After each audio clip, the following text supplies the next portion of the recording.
बिस्मिल्लाहिर्रहमानिर्रहीम, अस्सलाम वालेकुम। मैं शाहिद सकलैन हूँ। आप मुझे मेरे यूट्यूब चैनल, फेसबुक पेज पे देख रहे हैं। गुज़श्ता रोज़ कराची हॉक्स बे मुशर्रफ कॉलोनी से एक ख़बर आई जो बड़ी खौफनाक थी।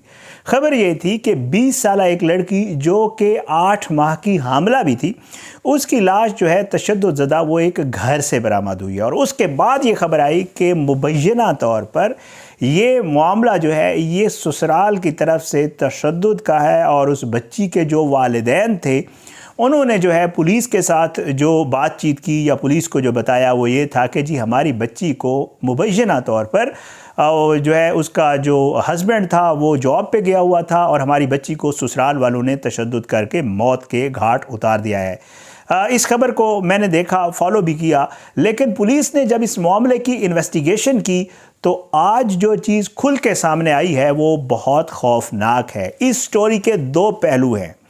एक इल्ज़ाम लगा ससुराल वालों पे और वो बेगुनाह साबित हुए, उनका इस चीज़ में कोई हाथ नहीं था।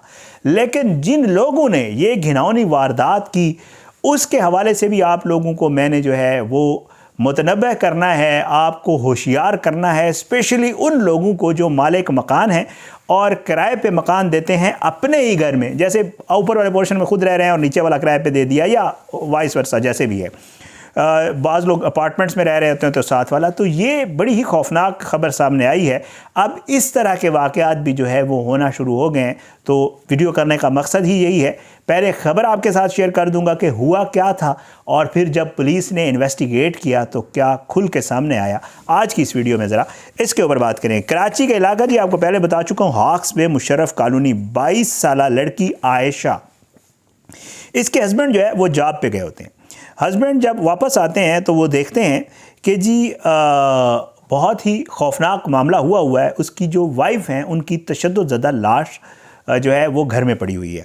और उसके बाद जो है जो उनके घर में ज़ेवरात और नकदी वगैरह भी थे वो भी गायब हैं। इसके ऊपर वो इतला देते हैं, पुलिस आ जाती है। इस आयशा की जो है शादी तकरीबन 8 माह कबल हुई थी और जो है इसका शोहर जो है ये जॉब करता था। और इनके हवाले से जो है ये था कि इन लोगों ने जो है एक पोर्शन किराए पर जो है दिया हुआ था अपने घर में।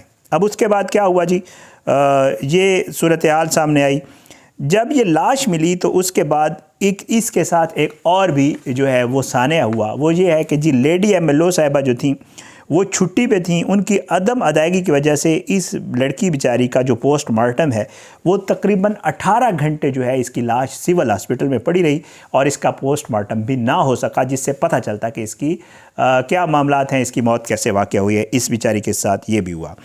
अब वालिदैन ये कहते हैं कि हमारी बेटी की गर्दन पर रस्सी जबकि पुश्त और बाजू पर तशद्दुद के निशानात हैं। लड़की के वर्सा ने शफाफ तहकीकात के बाद कातिलों की गिरफ्तारी का मुतालबा किया था। और पुलिस ने कहा था कि जी पोस्टमार्टम रिपोर्ट आने के बाद वालिदैन की मुद्दत मुकदमा दर्ज किया जाएगा। उसका शोहर जो है वो नौकरी पे गया हुआ था। और ARY न्यूज़ पे मैं देख रहा था उस वक्त जो ख़बर थी तो उसमें ये कहा गया था कि जी एक और लड़की को जो है वो ससुराल में मौत के घाट उतार दिया गया है। और ये मामला जो है वो भी लग रहा था कि शायद ससुरालियों का और ये वाला मामला था। ससुरालियों ने मुबैना तौर पर तशद्दुद करके ये सब कुछ किया। पुलिस इन्वेस्टिगेशन शुरू कर देती है। पुलिस जब इन्वेस्टिगेशन शुरू करती है तो पुलिस ये जानकर हैरान रह जाती है कि इस मामले में इनके ससुराल वालों का कोई हाथ नहीं है। पुलिस वहाँ की जियो फेंसिंग करती है, वहाँ पर जो मोबाइल्स उस वक्त काम कर रहे होते हैं उनको चेक करती है, CCTV फुटेजेस चेक करती है। तो पुलिस इनसे ज़रा पूछती है जो लड़की का हस्बैंड है कि आपके घर में जो दूसरे पोर्शन वाले लोग हैं ये कहाँ हैं। उसने कहा जी मुझे इल्म नहीं है, सुबह तो मैं गया था, हमने ये किराएदार रखे हुए हैं। उसने पूछा कि जी आपके जो किराएदार हैं इनके क्या नाम हैं। तो उन्होंने कहा कि जी जो हमारे पास किराएदार है उसका नाम नवाब खान है, उसकी एहलिया जो है उसका नाम रुखसाना नवाब खान है, ये दोनों हमारे पास रहते हैं। और उन्होंने कहा कि जी आपका इनके साथ आना जाना ताल्लुक़ कैसा था। तो इसके शोहर ने बताया कि बहुत बेहतरीन, इस खातून का तो हमारे घर भी आना जाना था और ज़ाहिर है हमारे किराएदार हैं तो हमारे इनके साथ कोई ऐसा मसला नहीं था। बहरहाल जी पुलिस मज़ीद इन्वेस्टिगेट करती है तो पुलिस को एक क्लू मिलता है कि ये सारा जो मामला है ये किसी और ने नहीं बल्कि इनके घर में जो इन्होंने किराएदार नवाब खान और उसकी बेगम रखे हुए थे उन्होंने ही किया है। پولیس ان کے موبائل فون وغیرہ ٹریس کرتی ہے، پولیس CCTV فوٹیجز کی مدد لیتی ہے، پولیس جب ان تک پہنچتی ہے، یہ ملزمان گرفتار ہو گئے ہیں جس کی وجہ سے یہ سٹوری اب کمپلیٹ ہوئی ہے اور میں آپ تک رکھ رہا ہوں۔ پولیس جب ان کی مدد لے کے چیزوں کی اپنے ٹیکنیکل سپورٹ کے ذریعے جب ان لوگوں تک، ملزمان تک پہنچتی ہے اور ان کو گرفتار کرتی ہے تو وہ کہتے ہیں کہ جی ہم تو اس دن گھر پہ تھے ہی نہیں اور ہمارا اس کام سے کوئی لینا دینا نہیں ہے۔ لیکن پولیس کیونکہ اپنے ذرائع سے یہ چیز کنفرم کر چکی ہوتی ہے، چیک کر چکی ہوتی ہے کہ ان دو کے علاوہ اس وقت جب یہ وقوع ہوا ہے اس گھر میں کسی اور کی انٹری یا موجودگی ہے ہی نہیں۔ پولیس CCTV فوٹیجز سے بھی چیک کر لیتی ہے کہ یہ لوگ وقوع کے بعد جو آس پاس کی CCTV فوٹیجز ہے اس کے بعد یہ دونوں میاں بیوی یہاں سے نکل کے کہیں باہر گئے۔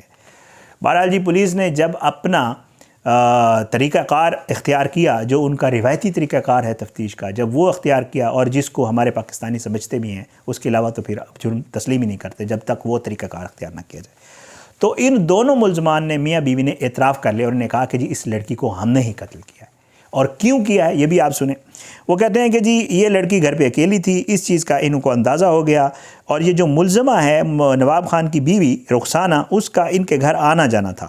وقوع والے دن لڑکی گھر پہ اکیلی تھی اور انہوں نے یہ سوچا کہ جی کیوں نہ اس لڑکی کو جو ہے ہم لوگ اس سے زیورات اور نقدی وغیرہ چھین لیں۔ اب یہ کہہ رہے ہیں کہ جی ہم نے اس کو مارنا نہیں تھا، مارنا ہمارا معاملہ نہیں تھا، ہم نے اس کو جو ہے زیورات وغیرہ اس سے چھینے اور اس کو سارا کچھ جب ہم نے کارروائی کر لی تو ہم نے اس کے اوپر تشدد کیا۔ ظاہر ہے وہ لڑکی تھی، مزاحمت کر رہی ہوگی، اور دوسرا یہ ہے کہ اس نے ان کو پہچان بھی لیا۔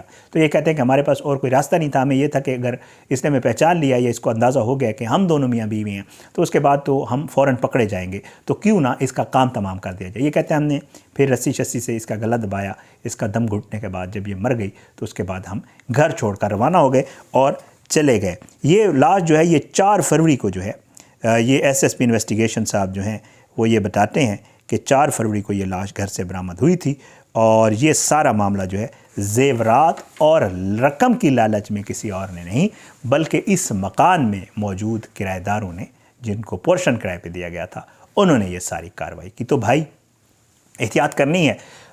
ظاہری بات ہے آپ کے آس پاس آپ کے ساتھ جو لوگ رہ رہے ہوتے ہیں اتنا بھی ان کے اوپر اعتماد نہ کریں کہ کل کو آپ کا یہ جو اندھا اعتماد ہے یہ آپ کے لیے ایسی بڑے نقصان کا باعث بن جائے کہ جس کا کوئی ازالہ ساری زندگی کرنا ناممکن ہو۔ 2 زندگیاں چلی گئیں، 2 جانیں چلی گئیں، شوہر بیچارہ جاب پہ تھا، بیوی بھی چلی گئی، بچہ جو آنے والا تھا 2 مہینے 3 مہینے بعد وہ جو ہے وہ بھی چلا گیا اور اس کے ہاتھ بالکل خالی ہو گیا۔ والدین کی بچی چلی گئی، بیٹی چلی گئی، نواسہ چلا گیا، نواسی جو بھی تھا، اللہ تعالیٰ جو ہے ان دونوں کے آگے کے لیے یقیناً ظاہر ہے وہ تو بے گناہ ہے، لیکن جن لوگوں نے یہ سارا کچھ کیا ہے انہوں نے بھی کوئی کم واردات نہیں کی، انہیں بھی سخت سے سخت ترین سزا ملنی چاہیے۔ پولیس یہی کہہ رہی ہے۔ یہ واقعہ بیان کرنا تھا، مقصد یہی تھا کہ آپ نے بہت احتیاط کرنی ہے، کسی پہ بھی اعتماد اندھا نہیں کرنا چاہیے۔ اجازت دیں، انشاءاللہ اگلی ویڈیو میں ملاقات ہوگی۔ اللہ سب کو اپنی زمان میں رکھے، اللہ سب پہ اپنا رحم و کرم کرے، اپنی دعاؤں میں یاد رکھا کریں ہم سب کو، اور پاکستان کے لیے دعا کیا کریں۔